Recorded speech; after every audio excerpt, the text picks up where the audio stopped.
Good morning friends. এই যাচ্ছি, বেরোলাম অফিসে। তো আজকে আমি এই চুড়িদারটা পরেছি। এই চুড়িদারটা আমার অনেক পুরনো, বুঝলে। তো এই চুড়িদারটা কিনে এনেছিলাম লখনৌ থেকে। আমি আর হাজব্যান্ড আর কয়েকজন আমাদের কালিগ লখনৌ গেছিলাম কাজে। তো সেখান থেকে এই স্যুট পিসটা নিয়ে এসেছিলাম। তো এখানে যেখান থেকে বানিয়েছি, স্যুট পিসটা এত ভালো বানিয়েছে যে এটা এখনও পরলে কমফোর্টেবল এবং খুব সুন্দর বানিয়েছে। মানে এই চুড়িদারটা নিয়ে আমার কোনো কমপ্লেন নেই। বাট হ্যাঁ, এটা যত পুরনো হবে তত এটার কি বলবো, জিনিসটা খারাপ হতে থাকবে, যার জন্য আমি বছরে একবার দুবার পরি। তো চলো, অফিস পৌঁছালাম পার্ক থেকে ঘুরে টুরে এসে। আজকে তোমাদেরকে দেখাবো যে আমি পার্কে কেন গেছিলাম।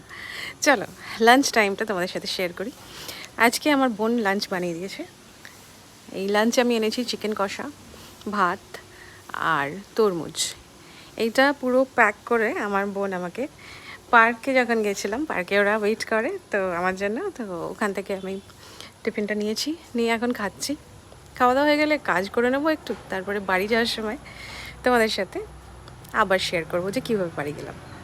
চলো, এই যে সময় হয়ে গেল বাড়ি যাওয়ার, অফিসের বাসে বসে গেছি, যাচ্ছি বাড়ি। আজকের মতন এইটুকুনি, আবার নেক্সট ব্লগে তোমাদের সাথে দেখা হবে। চলো, বাই।